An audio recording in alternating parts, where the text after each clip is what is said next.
안녕하세요. 매번 읽던 사연글을 직접 작성하게 되니 신기한 기분이네요.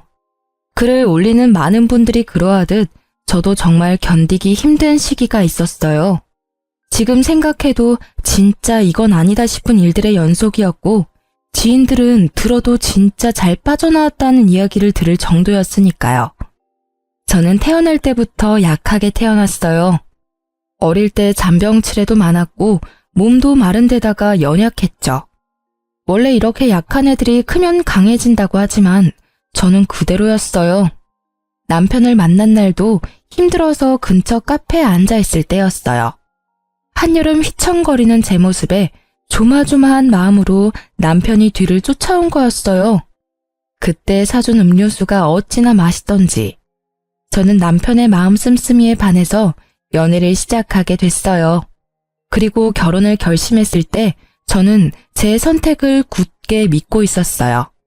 그렇지만 이때부터 심호의 간섭은 점점 시작되고 있었던 거예요. 결혼식 때 심호가 제게 한 딱 한마디가 뭐였는지 아세요? 바로 남편을 하늘처럼 모셔라였어요. 순진했던 저는 그럴 수도 있다고 생각했어요. 남편이 3대 독자라 오냐오냐 컸을 거라는 건 짐작 가능했으니까요. 심호의 남편 사랑도 일리 있는 거라고 생각했지만 이게 그렇게 큰 문제가 될 줄은 이때만 해도 몰랐거든요.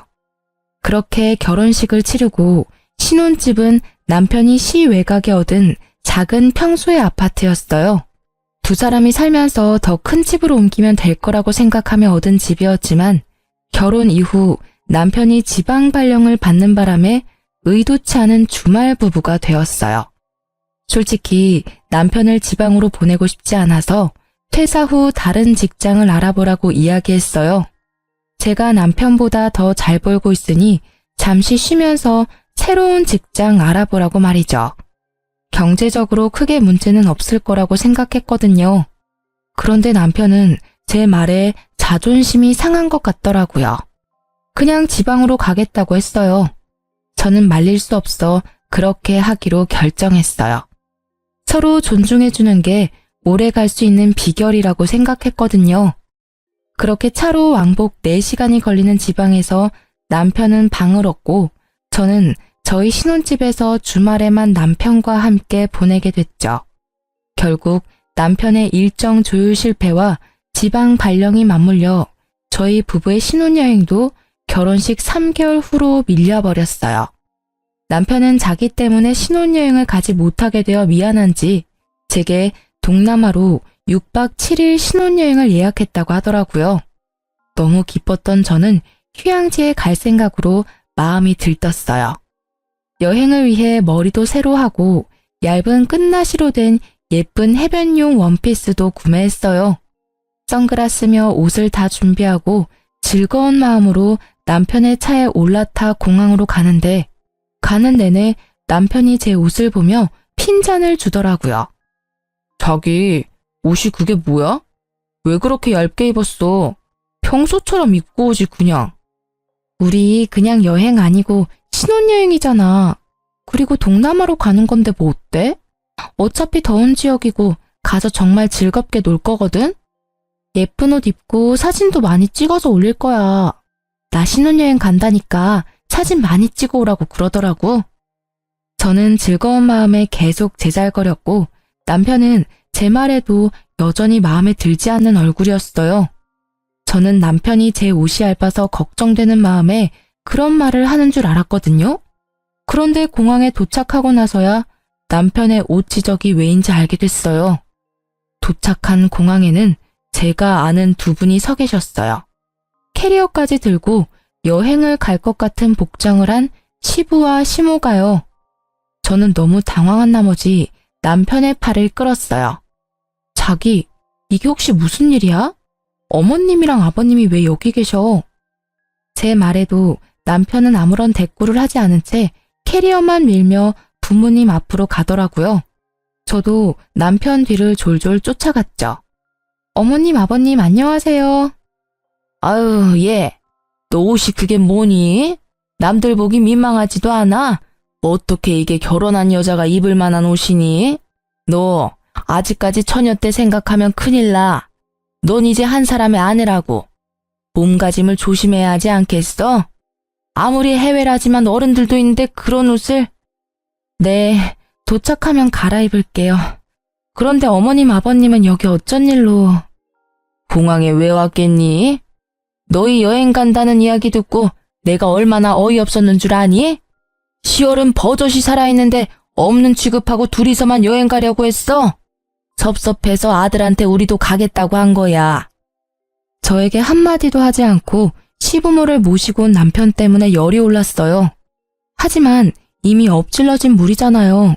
제가 여기서 화를 낸들 분위기만 더 안 좋아지니 어쩔 수 없이 함께 가게 됐어요. 신혼여행을 시부모와 같이 간다는 건 정말 힘든 일이더군요. 몸도 그렇지만 마음이 더 힘들었어요. 결국 그날 호텔에 도착한 저는 남편과 둘이 된 방에서 대판 싸우게 됐어요. 당신 어떻게 신혼여행에 부모님을 모시고 올 수가 있어? 아니, 모시고 오면 이야기라도 나한테 해줬어야 하는 거잖아. 이렇게 막무가내로 행동하면 어떡해? 이야기하면 뭐가 달라지는 건데? 부모님 모시고 가자 했으면 네가 안 간다고 성질이나 부렸겠지. 나도 다 생각해서 이야기 안 한 거야. 그게 생각을 하고서 한 행동이라고? 신혼여행에 와이프한테 아무 말 없이 시부모님 모시고 온 게? 무슨 생각을 어떻게 하면 이렇게 신혼여행을 엉망으로 만들 수 있어? 그래서 부모님 여행비는 내가 다 부담하잖아. 대체 뭐가 그렇게 싫은 건데? 결혼하면 시댁에 잘하겠다고 한 건 다 가식이었어. 다른 방법으로도 잘할 기회 많아. 그리고 돈이 문제가 아니잖아. 신혼여행이 효도여행이 된 게 문제지.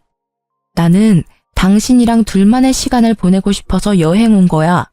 근데 오늘 여행은 시부모님 뒤나 쫓아다니는 짐꾼의 통장 역할 뿐이잖아. 당신이랑 나 스냅 촬영도 남아있는데 그건 어쩔 건데?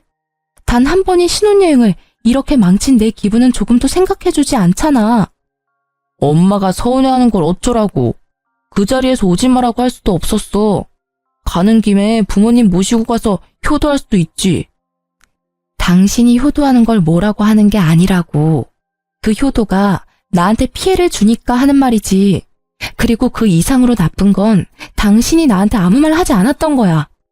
결국 그렇게 첫날부터 싸운 우리들의 신혼여행은 엉망진창이 됐어요. 누구보다 빛나야 할 새 신부인 저는 여행 내내 시모와 시부의 눈치를 보며 이것저것 챙기기 바빴어요.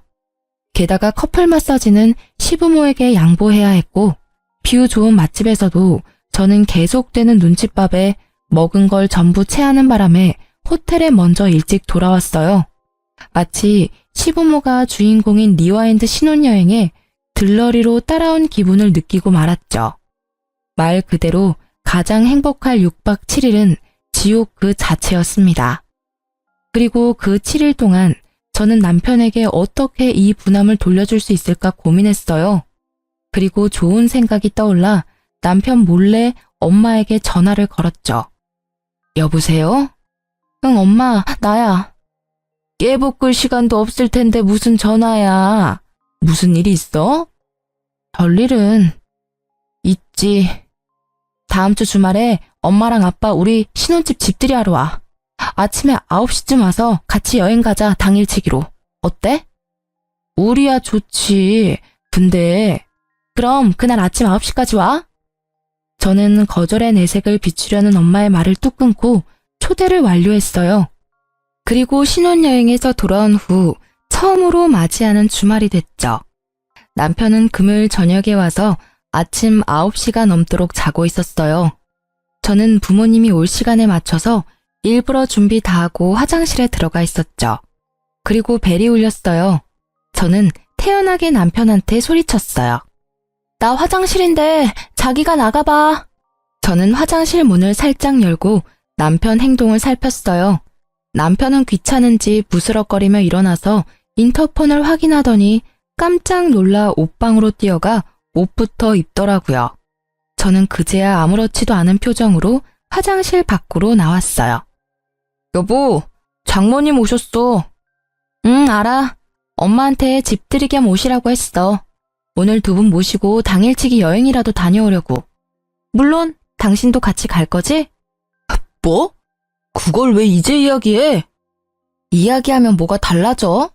당신이 소중한 휴일 사라졌다고 성질낼까봐 말 안 했지. 나도 생각을 하고 말 안 한 거야. 생각?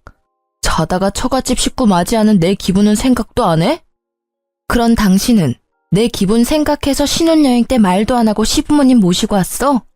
이상하네. 당신은 기분 나빠하지 않을 줄 알았는데. 좋아하잖아, 서프라이즈. 아, 너 일부러 나 당하라고 지금 이런 거지? 그럴 필요가 어딨어? 당신도 결혼하면 우리 집에 잘하겠다며. 어때? 깜짝 여행 기분 좋지? 제 말에 남편은 답을 하지 못하더라고요. 당신이 나한테 한 짓이 이런 거야. 그러니까 다음부터는 꼭 나한테 이야기를 해줘. 알았지? 결국 그날은 준비도 덜 된 남편을 데리고 여기저기 끌고 다니며 여행을 다녀왔어요. 이 일 뒤로 남편은 행사가 있을 때마다 저한테 꼬박꼬박 이야기해줬어요. 그렇지만 시모가 보여준 그 진상인 모습은 여전히 제 기억 속에 자리 잡았죠. 결혼 전에는 그렇게 점잖게 보이던 분들이 결혼 후 달라진 모습에 마음도 불편했죠. 그 이후로도 시모와 저의 사이는 그리 좋지 않았어요. 그렇게 결혼 생활은 그럭저럭, 시모와의 관계는 위태위태하게 4년이라는 시간이 흘렀어요. 그런데 남편과의 거리가 멀어서였는지 제가 몸이 약해서였는지 저희가 그렇게 바라던 아기는 깜깜무소식이었어요. 저는 자꾸만 제 약한 몸 탓인 것만 같아 힘들었고 결국 난임센터를 방문하기로 결정했는데 그 전에 정말 놀랍게도 자연 임신이 되었어요. 그리고 임신 사실을 시모가 알게 되었을 때 저는 시모의 어이없는 행동에 다시 한번 학을 뗐어요. 뱃속의 아이가 아들이라는 것을 확인한 시모는 그날부터 제 행동을 일거수일투족 감시하기 시작했어요. 왜냐고요? 제 뱃속에 있는 손주의 태교를 위해서라고 하더라고요. 저는 어이가 없었어요. 그렇지만 제 자식 생각해주는 시모에게 뭐라 할 수도 없어 꼬박 10달을 참았어요. 먹고 싶은 것도 하고 싶은 것도 참으며 맞춰드렸죠. 그런데 출산일에는 더 심했어요. 진통이 와서 병원에 갔더니 기어코 따라와서는 의사에게 무조건 자연분만으로 해달라 했어요. 저는 어디 드라마에서나 보던 일을 당하니 황당했고 아픈 와중에도 결국 시모의 요구에 장장 12시간을 참아내고 자연분만에 성공했어요. 그런데 더 서러운 건요. 출산 후 수고했다 한마디도 없이 딱 한마디 하더라고요. 아들 하나 가지고는 모자라니 둘은 더 낳아라. 네가 우리 집에 시집 오고 제일 중요한 일이 아들 낳는 일이야. 그 이야기에 저는 시모에 대해 더 거리를 두려고 했어요. 그러니 자연스레 친정어머니와 더 가까워질 수밖에 없더라고요. 조리원 퇴소 후 친정엄마가 제 산후조리를 위해 집에 와 계셨는데 시모가 자기가 산후조리하겠다며 저희 엄마에게 집에 가시라고 하더라고요. 결국 시모는 평일 중 3일을 저희 집에 출퇴근하셨어요. 게다가 시모는 산후조리를 해야 할 저에게 집안일 시키기만 바빴어요. 몸을 안 움직이면 더 몸이 굳어. 그러니까 많이 움직여라. 애 낳은 게 무슨 벼슬이라고 누워서만 지내? 집안일 정도는 해야 돼. 그러는 본인은 산후조리 해준다는 명목으로 친정엄마까지 내쫓고 들어와서 손주만 안고 우쭈쭈 거리더라고요. 아니 그냥 우쭈쭈 하기만 하면 다행이게요. 100일도 안 된 애를 안고는 제 욕하기 바쁘더라고요. 애 꼴이 이게 뭐냐? 에구 우리 영훈이 땀냄새가 많이 나네. 네 엄마가 이런 것도 안 시켜줘? 너무하네. 그치? 엄마 정말 나쁜 엄마다. 그치? 이 할미가 다 해줄 테니까 조금만 참아라. 네 엄마는 뭐 할 줄 아는 게 없어요. 회사만 좋은 데 다니면 뭐하니? 애도 못 보고 집안일도 못하는 반쪽짜리 엄만데. 그치? 이런 식으로요. 저는 시모가 아이에게 들려주는 제 욕에 스트레스를 받아 쉴 때도 편하게 쉬지를 못했어요. 그리고 제가 이혼을 결심한 그날도 시모의 강요로 나오지도 않는 젖을 아이에게 물려주고 있었어요. 남편은 전날 친구들과 모임하고 늦게 들어와 주말 아침 9시가 넘었는데도 자빠져 자고 있더라고요. 저는 아침부터 서러운 마음에 애한테 수유를 하며 울었어요. 몸도 아직 안 풀려 아픈데 애를 안고 집안일까지 해야 하는 제 처지가 정말 억울했거든요. 그런데 시모가 주말인 이날 집에 왔더라고요. 익숙하게 현관 비번을 누르고 들어온 시모는 울고 있던 저와 결국 눈이 딱 마주쳤어요. 그러더니 급하게 뛰어와 제 품에서 젖을 먹고 있던 애를 확 뺏어가더라고요. 너 어떻게 애를 안고 울 수가 있어? 어? 우리 손주한테 나쁜 영향이라도 미치면 네가 책임질 거야? 웃겨서 정말. 아이고, 우리 영훈이 놀랐어요. 젖 잘 먹다가 못 먹은 애는 울고 시모는 멍한 저를 째려보며 소리치더라고요. 넌 뭘 했다고 아침부터 눈물바람이야? 누가 보면 내가 대단한 시집살이라도 시킨 줄 알겠어. 우리 때였으면 너 지금 당장이라도 소박 맞고 친정에 돌아가야 했어. 알아? 그런 게 아니라 몸이 너무 안 좋아서 그랬어요. 그리고 젖 잘 먹는 애를 뺏어가시면 어떡해요? 몸이 아파? 그런 것도 못 참으면 어떻게 엄마 노릇을 할 수 있어? 애 보면서 참고 또 참아야지. 어딜 내 앞에서 눈물이나 질질 흘려? 너 이럴 거면 내가 우리 영훈이 데려가서 키울 테니까 넌 모유나 짜놔. 애 보기 싫어서 쇼하는 거 보니 내 어이가 없어서 저런 것도 며느리라고 보고 있어야 하니 내 속에서 열불이 다 나네. 어머니, 말씀이 좀 너무하시네요. 애 때문에 온 거 아니에요. 남편이 있어도 독박 육아해야 하는 게 힘들고 어머니가 매번 산후조리 해준다고 오셔서는 저한테 일 다 시키셔서 몸이 힘들어서 온 거예요. 산후조리라는 말이 무슨 의미인지는 아세요? 그냥 이러실 거면 저희 친정 어머니한테 부탁할게요. 네가 뭐가 힘들어? 내가 모를 줄 알아? 너 주말에는 우리 아들한테 일 다 시켜 먹는다며. 애 기저귀 갈고 밥도 하게 하고. 걔가 그냥 아들이니? 3대 독자야, 3대 독자. 나도 손에 물 하나 묻힌 적 없이 귀하게 키운 아들인데 네가 뭔데 내 아들을 그렇게 힘들게 해? 이럴 줄 알았으면 나 너랑 우리 아들 결혼 안 시켰어. 네 시부가 지방 가 있었으면 나는 이틀에 한 번씩 반찬 가지고 가서 밥 해놓고 왔을 거야. 그런 것도 못하는 애가 어디서 힘들다고 투정이야? 우리 아들 불쌍해서 어떡하니? 이렇게 아는 거 없고 눈치 없는 곰 같은 마누라 얻어가지고는 일하면서 밥도 제때 못 얻어먹고 일만 하고. 주말 남편이 해야 할 일을 시모가 전부 알고 있는 걸 보니 남편이 또 시모에게 시시콜콜 다 이야기한 것 같더라고요. 자기가 돈을 버는데 육아와 집안일까지 시킨다며 짜증이 나서 시모에게 하소연한 것 같았어요. 제대로 된 육아는 한 번도 해본 적이 없으면서 결국 제가 한마디 하려는데 남편이 깼더라고요. 일어나서 밖에 나온 남편이 저를 보고 딱 한마디 하더라고요. 너 또 뭐 잘못했어? 그 이야기를 듣자마자 저는 이 현장에 내 편은 없고 남의 편만 있다는 걸 깨달았어요. 그리고 이 순간 저는 이 남자와 함께 살 수 없을 것 같다는 생각이 들었어요. 이혼을 결심하고 저는 참지 않기로 했어요. 하고 싶은 말을 해야 저도 속이 조금이나마 풀리지 않겠어요? 당신, 내가 뭐 잘못했다고 말하는데 나 아침에 애 젖주면서 운 죄밖에 없어. 당신 어머님이 모유를 1년은 먹여야 된다고 강경하게 말씀하셔서 유두균열이 심해서 피부 다 갈라지는데도 애 젖먹이다가 서러워서 울었어. 근데 그걸 보고 네가 뭐 한 게 있다고 우냐고 하시네? 이 집안에 내 몸 아픈 거 신경 써주는 사람이 하나라도 있어? 산후조리 해야 하는 시기에 시어머니 말 한마디에 집 대청소 해야 하는 내가 불쌍하지도 않니? 그리고 일하면서 애 보기 싫으면 당신이 휴직하고 애 봐. 돈은 내가 일해서 벌면 되잖아. 당신보다 더 많이 벌기도 하고. 너 지금 나 무시해? 너 돈 많이 번다고 유세 떠는 거냐고. 그럴 리가 있겠어? 난 단지 너만 힘들다고 생각하는 것 같아서 공평하게 기회를 주려는 것뿐이야. 나도 일하면서 주말에는 애 볼게. 너는 집에서 애 보고 집안일만 해. 어차피 경제적으로는 그게 더 이득인 거 당신은 잘 알잖아. 휴직은 안 할 거야. 애 보는 게 너무 힘들다고. 울면 어떻게 해야 할지 모르겠고 울음소리에 노이로제 걸릴 것 같다고. 그리고 애는 엄마가 봐야 하는 거 아니야? 왜 자꾸 밖에서 일하는 남편한테 시키는 건데? 애 보는 게 그렇게 힘들어?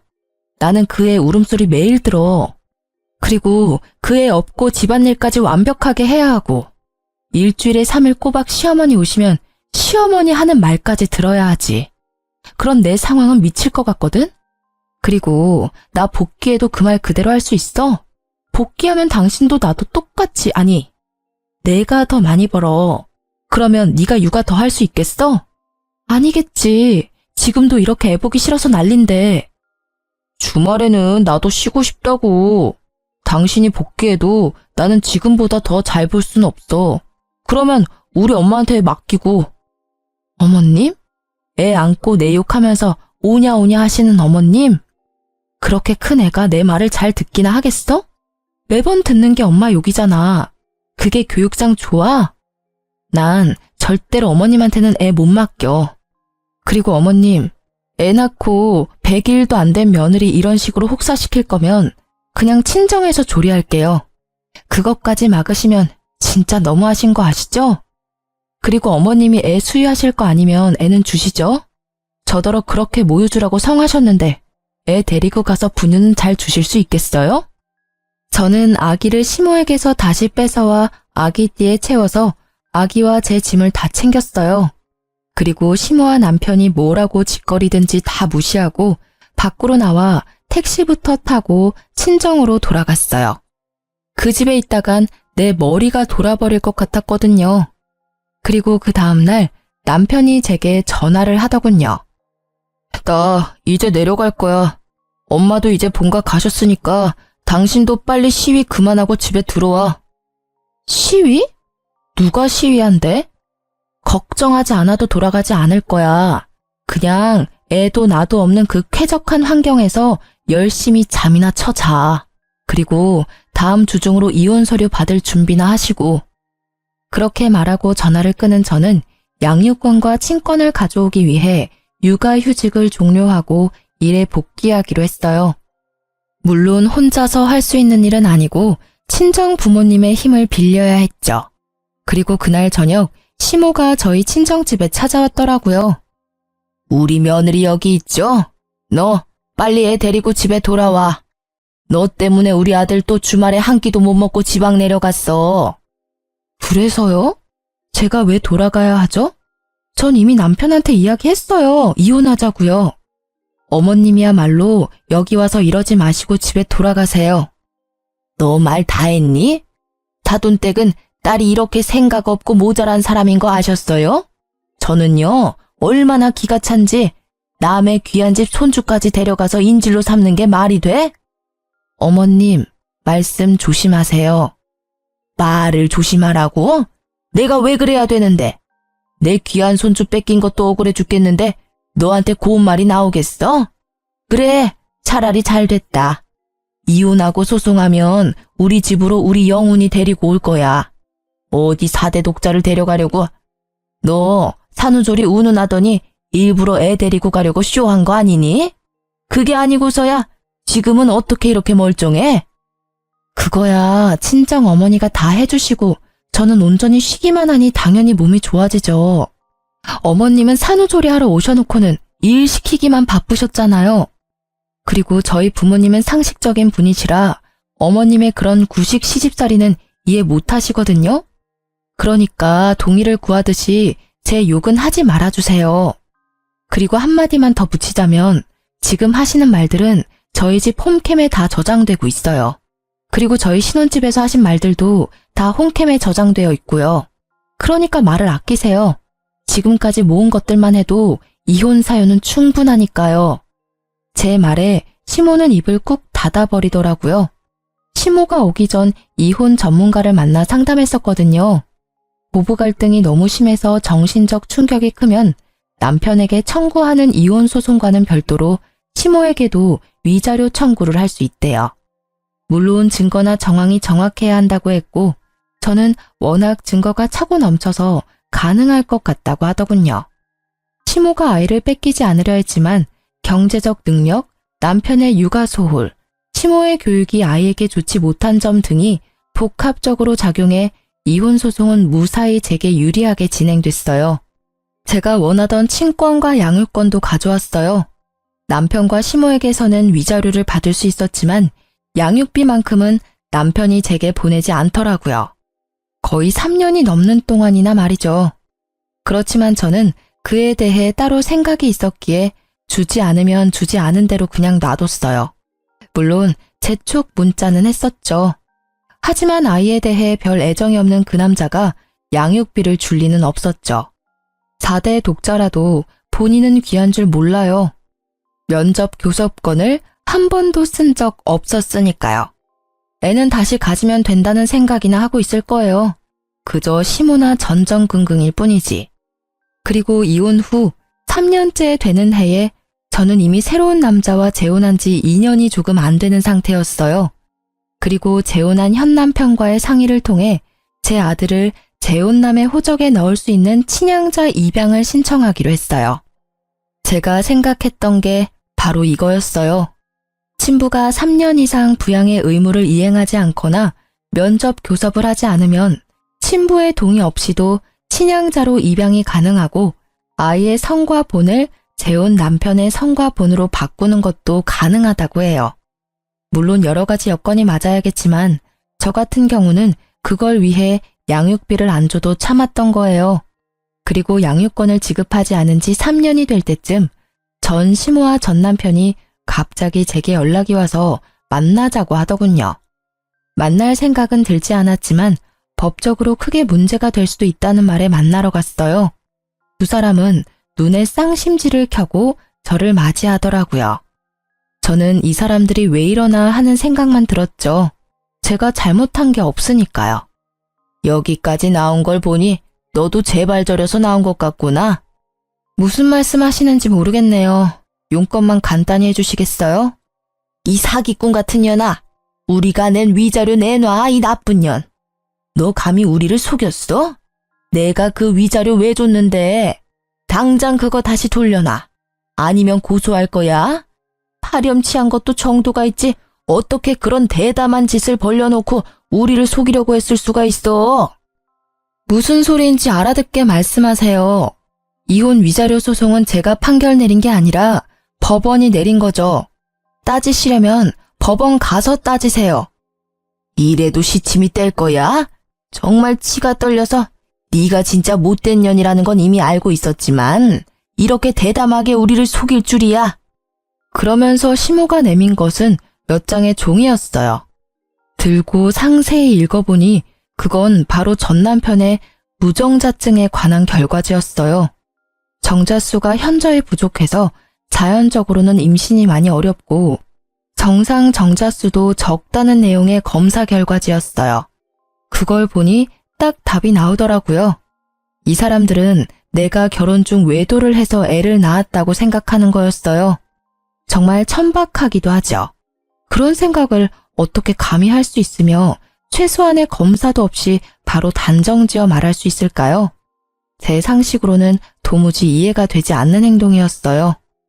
네 거짓말과 외도는 이미 들통났어.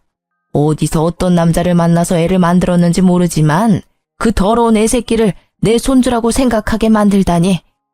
이렇게 결과를 듣기 전까지는 몰랐지. 그래, 아무리 봐도 우리 아들과 닮은 구석이 없었어. 그때 알아봤어야 했는데. 너 일부러 위자료 받아 처먹으려고 애 낳은 거지? 당장 우리한테서 가져간 위자료 내놔.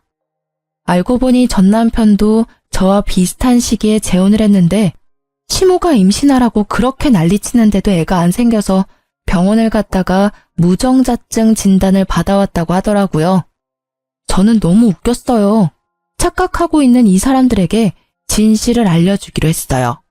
물론 씨알도 먹히지 않을 걸 알지만 사실 그걸 바라는 거기도 했고요. 두 사람이 뭘 상상한지는 알겠지만 저는 정말 맹세코 바람핀 적 없어요.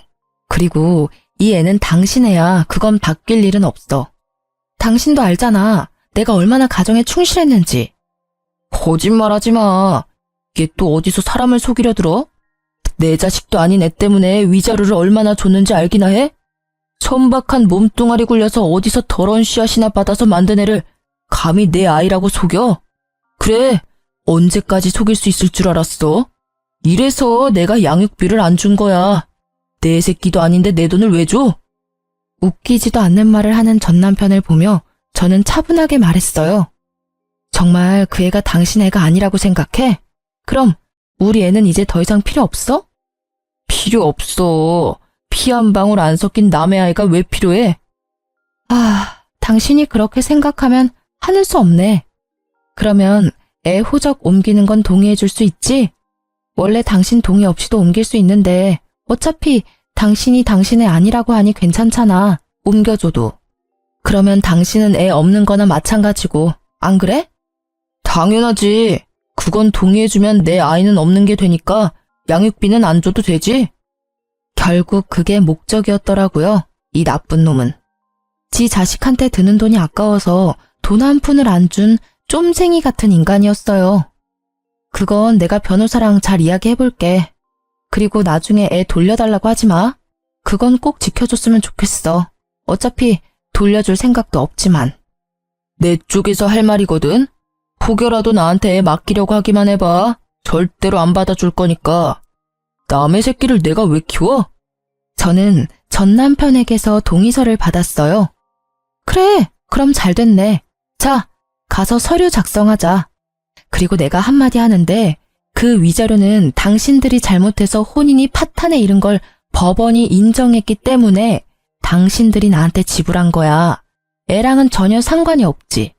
그리고 고소하고 싶으면 적어도 내가 외도를 했다는 증거를 가지고 와야 되는 거 아니야? 말로는 누가 무슨 말이든 못해. 시간 줄 테니까 내가 외도했다는 증거 가져와. 그러면서 소송이든 뭐든 다 받아줄 테니까. 뭐 지금 당장 그렇게 가도 분명 변호사도 나랑 똑같이 증거가 있어야 된다고 말할걸? 잘 찾아봐. 있다면 말이지.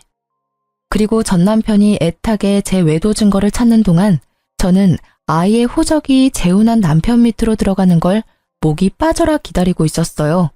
그리고 드디어 아이가 재혼 남편의 성과 본으로 바뀐 날, 저는 아이를 데리고 전 남편과 전 시모를 만나러 갔어요.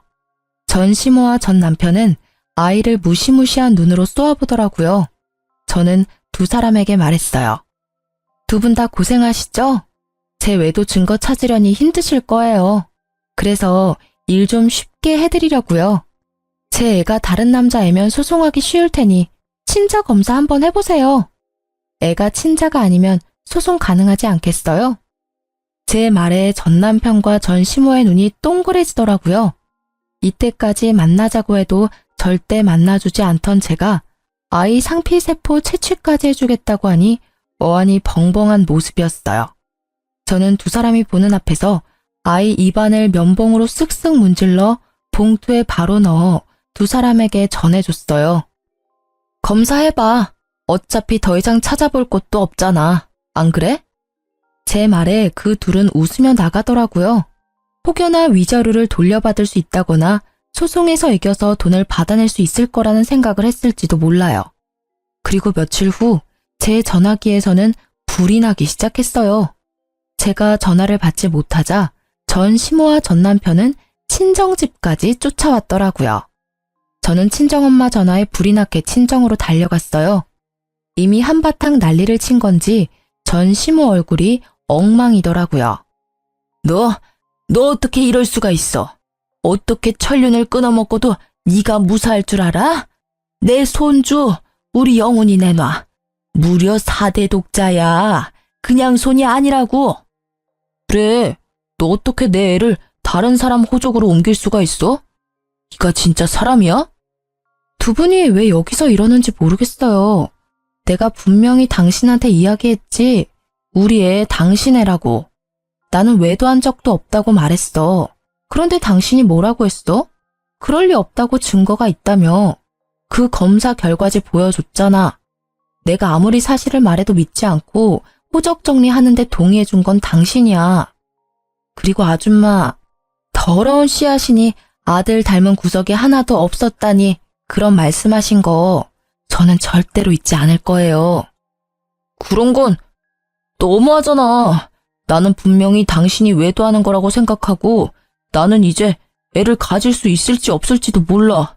내 아이 돌려줘. 가질 수 있을지도 모르지. 나는 가졌잖아, 당신 아이. 같이 살고 있는 재혼한 여자 젊다며 애 가질 수 있을 거야. 시험관을 벌써 몇 번이나 시도하고 있는데 안 생긴다고. 전 남편이 침울하게 소리쳤지만 전 시모는 전 남편의 속도 모른 채 말도 안 되는 말을 짓거리더라고요. 정자수가 없다고 해도 얘는 애를 가졌잖니. 분명히 이건 지금 며느리한테 문제가 있는 거야. 이것 봐라. 네 아들 떡하니 낳아준 며느리가 있는데 그 여자가 그걸 못하는 게 문제인 거야. 그리고 시험관 같은 건 하지 마. 자연 임신으로도 잘만 생기는데 왜 그런 걸 하니? 이 와중에도 시 없는 자기 아들보다 멀쩡한 두 번째 며느리를 탓하는 그 사람이 정말 하나도 변한 게 없어 보여 그저 안도할 뿐이었어요. 저 사람들하고 이제 관여하지 않아도 된다는 사실이에요. 나 진짜로 이번 생에 자식은 영훈이 뿐일지도 몰라. 그러니까 정말로 내가 잘할 테니까 우리 영훈이 나한테 돌려줘. 실제로 내 유전자를 타고난 내 아들이잖아. 생물학적 친부. 그래, 당신 애지. 근데 어쩌지? 지금은 법적으로 다른 사람 애거든. 난 지금 이 상황이 웃긴 게 내가 네 애라고 할 때는 아니라고 우기더니 제 손으로 애 호적 파주더니 이제 와서 왜 후회하는 거야? 나한테 위자료 내놔라 어쩌라 하기 전에 친자 검사부터 해보지 그랬어?